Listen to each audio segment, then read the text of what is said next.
How to change Facebook password. Click on Facebook. And now click on the lines.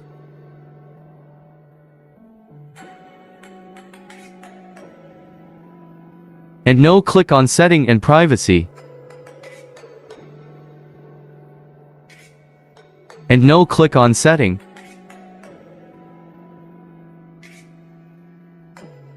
Click on See More in Account Center.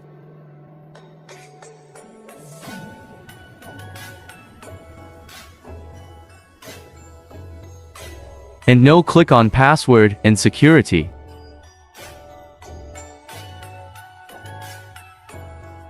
And click on Change Password. And now click on your account. Write your current password.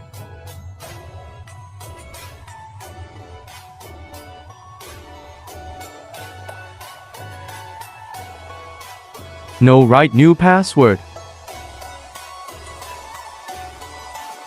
Then retype your password.